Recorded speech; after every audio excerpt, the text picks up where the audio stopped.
A number of people are becoming severely ill and even dying after eating contaminated food. It has been found that some of the food items would have been purchased from spaza shops and street vendors.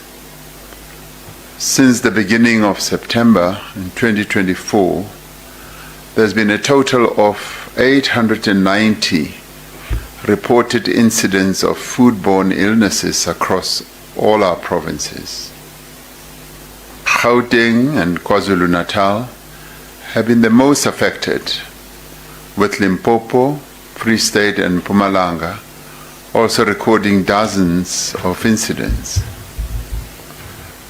Over the last few weeks alone, these foodborne illnesses have claimed the lives of at least 22 of our nation's children.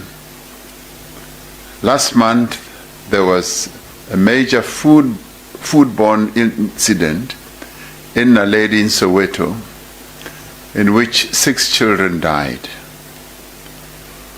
The youngest of these children was just 6 years old.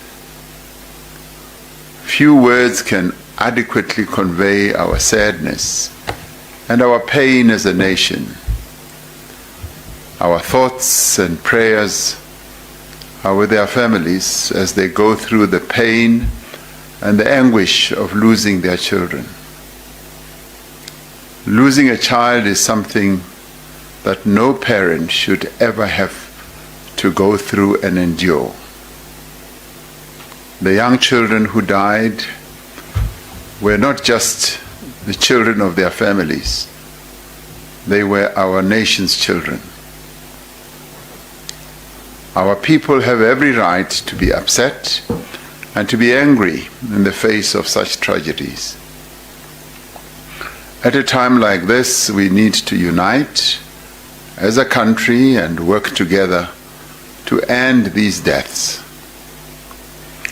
We must do what it takes to make sure that such tragedies never happen again.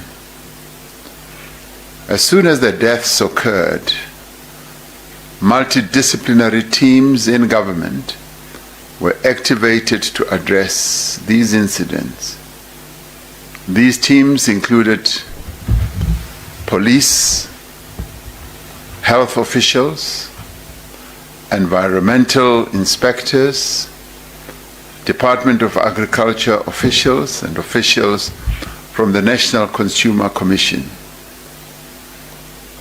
Cabinet has met on 3 occasions to receive reports from these departments on the recent incidents. This is what we now know. The National Institute of Communicable Diseases was requested to conduct scientific tests and established that the deaths of the 6 children in Naledi, Soweto, can be directly attributed to a highly hazardous chemical used as a pesticide known as turbophos. Turbophos can have serious health effects, even at low levels of exposure. Turbophos is an organophosphate chemical that is registered in our country for agricultural use. It is not allowed to be sold for general household use. However, this chemical is being informally sold as a so-called street pesticide for domestic use in townships, in informal settlements, to control rats and rodents. Samples were taken from 84 spaza shops in Naledi. Of these, 3 had evidence of turbophos, this chemical. After stringent testing, After stringent testing, a chip packet found on one of the children who had died had traces of tuberose on both the inside and the outside of the packet. As part of the investigation into the deaths that occurred in Naledi, inspectors confiscated a number of illegal pesticides from spaza shops. They found instances where food was being stored alongside pesticides and detergents. It was also found that these spaza shops lacked proper safe food storage, hand and dishwashing facilities, increasing the likelihood of food contamination. Even as our investigations are ongoing, it is critical to understand that this is not a problem that is confined to spaza shops and other informal traders. It seems to be widespread. The unregulated use of restricted pesticides in communities has become a growing problem with devastating consequences. In many townships, another chemical, aldicarb, and an organophosphate known as galliperini are commonly sold by street vendors and hawkers to control rat infestations. Aldicarb has been banned for use in South Africa since 2016. Last year, 3 children in Ekurhuleni and 3 children in Soweto died after exposure to aldicarb. In responding to these tragedies, we need to understand the cause of this challenge in our communities. One of the reasons that people use pesticides for is to deal with rat infestation or prevalence. The problem of rat prevalence or infestation is due in part to poor waste management in several areas where our people live. Rubbish is not collected regularly. Streets are not cleaned as they should be, creating conditions for rats and other pests to thrive. Often the poorest communities are the worst affected, and often the cheapest remedies that are used are these highly hazardous substances like tuberose and aldicarb. Another challenge is that responsibility for environmental health that should happen in our communities is the responsibility of local government. Many municipalities do not have the capacity and resources to conduct inspections of these businesses and enforce regulations. Our response must therefore address all these factors that contribute to the problem. We also need to prevent the spread of misinformation which has been prevalent. The investigations that have taken place do not suggest any deliberate campaign to poison children in our country.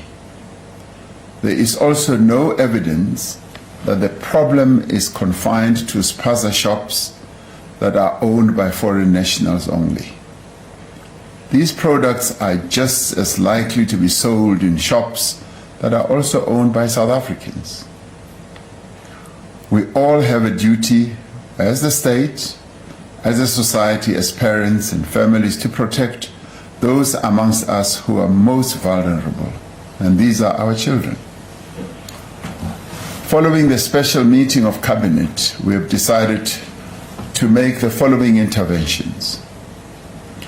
The first intervention is to get hazardous pesticides off our streets and our shelves. The second critical intervention is to protect children from exposure to these substances. The third critical intervention is to prevent future outbreaks. The following measures will be implemented with immediate effect. To to get hazardous pesticides off the street, we now have directed that the spaza shops, which have been implicated in the deaths of children, must be closed with immediate effect. All spaza shops and other food handling facilities must be registered within municipalities in which they operate within 21 days from today. Any shop that is not registered within 21 days and does not meet all health standards and requirements will be closed. The South African Police Service and other law enforcement agencies will be required to investigate, to arrest, and to prosecute offenders. This will involve close cooperation with all registered manufacturers, retailers, and suppliers. Integrated multidisciplinary inspection teams will undertake compliance inspections of food handling facilities, manufacturers, distributors, wholesale and retailers. This will include spaza shops as well as general dealers.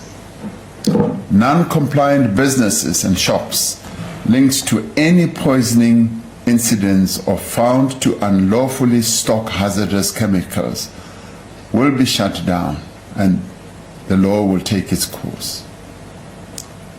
A massive campaign of door-to-door inspection of all spaza shops, tuck shops and other informal traders will be undertaken, starting with Gauteng and KwaZulu-Natal. This will be undertaken by interdisciplinary inspections teams consisting of the South African Military Health Services, which did very well during COVID, environmental health practitioners, the South African Police Service, the National Council of Consumers, labor inspectors, and others. The initial phase of inspections will need to be completed within a month. All registered manufacturers of Tuberforce will be inspected, that is their premises, to ensure that no products are diverted into non-agricultural markets. The supply chain process for distribution and sale of Tuberforce will be investigated to ensure that controls are being adhered to and that there is accountability for who they sell to in the agricultural sector. Regulations and protocols on the traceability, repackaging and distribution and sale of pesticides, insecticides and foodstuffs will be strengthened. The second intervention is about the protection of children from exposure to harmful substances. The Department of Basic Education will immediately issue a circular to provincial education departments and all schools on best practice protocols for preventing and managing foodborne illnesses within schools. By the start of the new school year, the Department of Basic Education and school governing bodies, together with the Department of Health, will review and update the guidelines for schools on the management of suppliers of foodstuffs to all schools.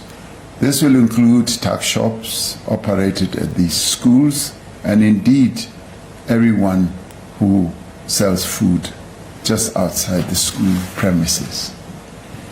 A public education campaign will be launched aimed at children, parents, caregivers, and the broader community on the food safety issues and the identification, the handling, and storage of dangerous chemicals. This campaign will also include the Government Communication Information Service. It will include government departments and agencies. We will also get industry organizations and civil society formations to also participate in this.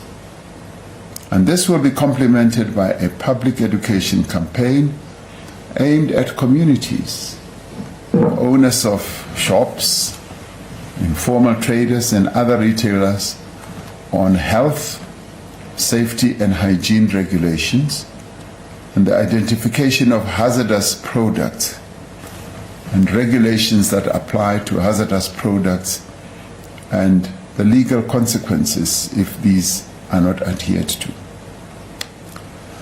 Ministers of Basic Education and Health and other government departments will classify certain pesticides and insecticides not suitable for home use or dangerous objects that may not be brought or used on school premises. This will be undertaken in terms of the regulations and safety measures for public schools. The third intervention will be aimed at preventing future outbreaks. I have directed that the joint operational and intelligence structures be established at national and provincial level to deal with this crisis. In dealing with this crisis, our local municipalities will be required to take urgent action to address the problem of rat infestations by cleaning cities and towns and removing waste. All municipal landfills sites will be required to comply with the National Environmental Management Waste Act, and failure to comply will result in strict sanctions that include directives, compliance notices, and yes, enforcement measures. Now, a ministerial health advisory committee is being set up to develop medium and long-term prevention measures. This committee will consist of experts such as toxicologists, pediatricians, chemical pathologists, epidemiologists, forensic pathologists, and others. All deaths of patients who are 12 years and below will now be made notifiable in terms of the notifiable medical condition surveillance system. An electronic medical certification of death will be established to allow the National Department of Health to access cause of death information immediately after a death is certified. The work of the Biosecurity Hub will be strengthened to better control the entry of products, organisms, and harmful biological products at ports of entry. The Department of Agriculture is in the process of reviewing and updating all relevant legislation with respect to the regulation and authorization of agricultural pesticides for use in our country. A joint fund of 500 million rand will be established by the Department of Trade, Industry and Competition and Small Business Development to support township and rural businesses, including community convenience stores. The funding will be for the refurbishment of businesses and non-financial support in terms of technical skills, regulatory compliance, and capacity building. As we undertake these interventions and measures, there is a lot that we can do as parents to protect our children. As consumers and parents, if we buy food or send our children to buy food, it must only be from places that are licensed to sell foodstuffs and that observe food safety regulations. We must make it a habit to check that food is prepared in a clean and hygienic area.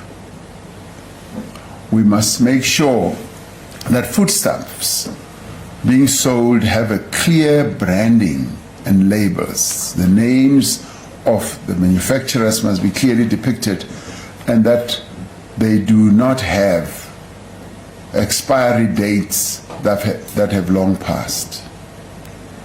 We must educate our children about food safety and teach them to check for this labeling themselves. Anyone who sees fake foodstuffs and expired foodstuffs being sold in our communities should report them to the National Consumer Commission. The number for the National Consumer Commission is 012-065-1940. 012-065-1940. We have to take greater care with the storage and the utilization of pesticides and dangerous chemicals, as not doing so has dire consequences. We must only buy pesticides that are in their original containers and that are clearly labeled for household use. All dangerous chemicals must be kept out of reach of children.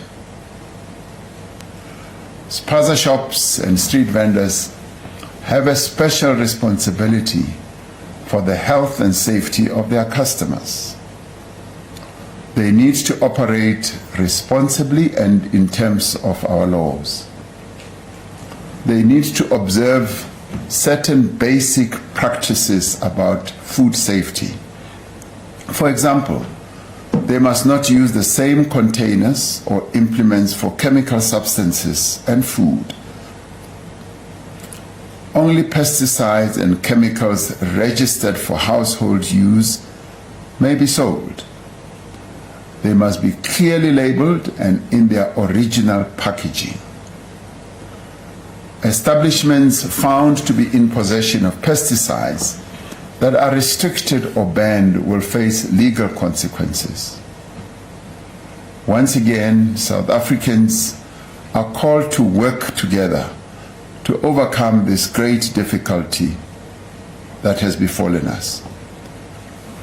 We are far from being helpless, and there is much that we can do when we work together. Each one of us needs to be better informed about the risk of pesticides and other dangerous products.